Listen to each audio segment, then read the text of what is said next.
Longtooth's Tale.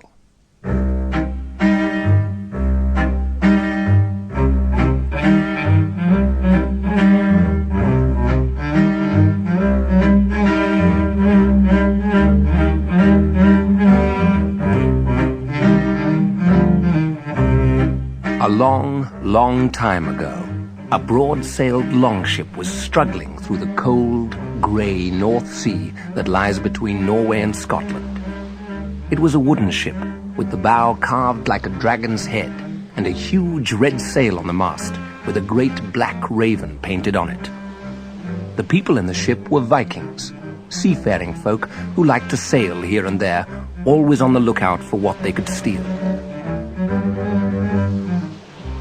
Sometimes going on a Viking adventure was fun, and other times it was not. On the day when this story started, nobody in the ship was having much fun at all.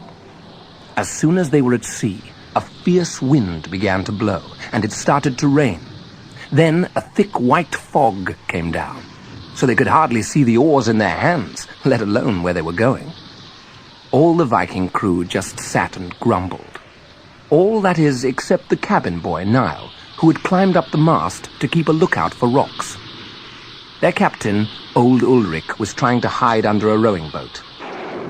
"Oh, I'm sick of this job," he mumbled miserably. "How on earth am I going to get this horrid Viking crew all the way to Scotland in this weather?" The ship ploughed ahead through the grueling storm and rough sea. At the top of the mast, Niall the cabin boy could not see or hear anything through the fog, but he had a feeling that there was something very strange and peculiar somewhere out there. Then he heard it. And all the Vikings could hear it too. They stopped complaining and listened in fear. It was a rumbling, thundering sound. Whatever it was just ahead of them and was getting closer every minute. "Ahoy, Niall!" shouted Captain Ulrich, peering out of his hiding place. "Can you see anything from up there?" "I don't think so," Niall shouted back. "Yes, wait! Yes, I can! It's huge and grey and it's a sea monster!" The Vikings steered their ship towards the rocks on which the monster lay. Captain Ulrich crept down the ship's gangway and onto the rocks. "What is it?" the crew asked nervously, wondering if it was going to eat their captain. "It's a walrus," Ulrich replied. "The biggest walrus I've ever seen. Come and look, but be as quiet as you can. It's still asleep. That noise is the creature snoring." One by one, the Vikings stepped onto the rock and stood round the sleeping walrus. Then they noticed a huge glass of water standing beside the walrus, and inside the glass of water, gleaming like pearls, only much, much bigger, were the walrus's tusks. They were very long, very white, and very valuable.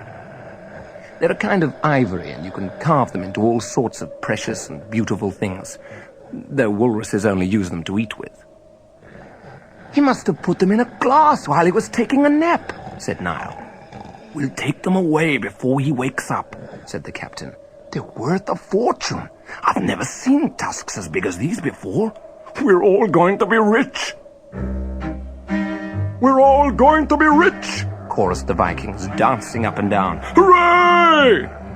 So the crew cheerfully carried off the walrus's tusks, glass and all, climbed back into the ship, and rowed off as quickly as they could.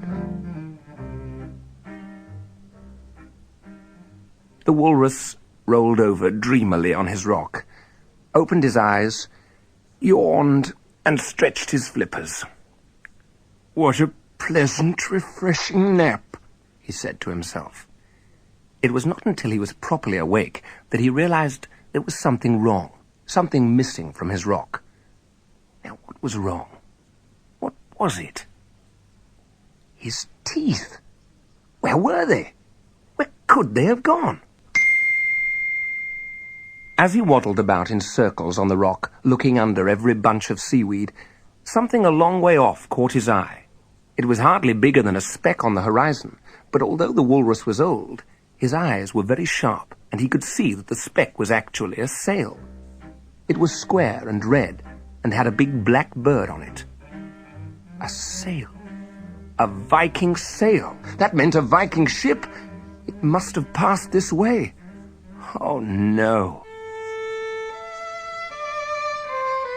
The old walrus burst into tears. The sound of a walrus crying is one of the saddest, loneliest, unhappiest things in the world. It's also one of the loudest, louder even than the sound of a walrus snoring.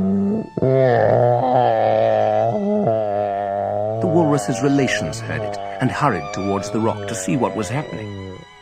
The Vikings heard it too, even though they were miles away. They rowed faster to get away from the sound before it made them feel sorry for what they'd done. "Why, Grandfather Longtooth, whatever is the matter?" asked the walruses who had swum up to his rock. "They've stolen my teeth," sobbed Longtooth.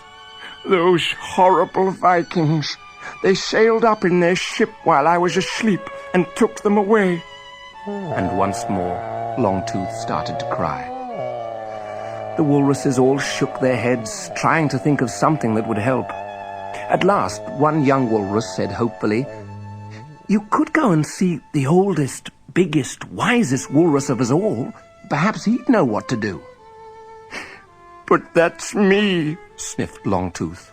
"I am the oldest, biggest, wisest walrus of us all, and I don't know what to do." And he began sobbing again. "Never mind, Grandfather Longtooth," they all said. "We expect you'll think of something sooner or later." And with that, they swam off again and left Longtooth alone on his rock.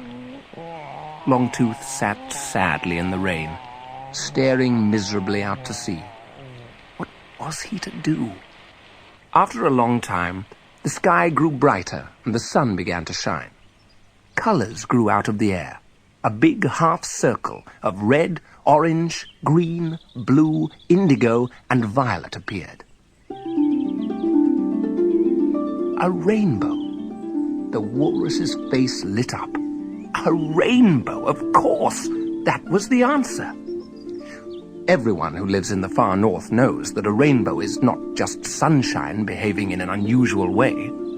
Really, there is only one rainbow, which people keep seeing over and over again, coming and going to different places because it floats about and is really a magic bridge.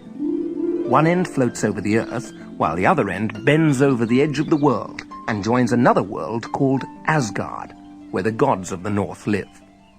Odin, king of the gods, had made it out of bits left over when the world was finished. Longtooth looked at the rainbow and made up his mind there and then what he was going to do. "I'll swim out to the rainbow," he thought, "and climb up to Asgard and see the gods. They'll know how to help me get my teeth back." And so Longtooth dived into the water and swam out until he reached the start of the rainbow. It was very big and high, much bigger than he had ever imagined. All the water around the rainbow was striped purple, orange, and green. Longtooth reached out with a flipper and touched the rainbow. It seemed to be solid enough, if a bit slippery. So he started to climb up, hanging on with his front flippers and pulling his back flippers up behind him. How long would it take him to get to Asgard? And would there be anybody in when he got there? "I hope this is a good idea," he thought.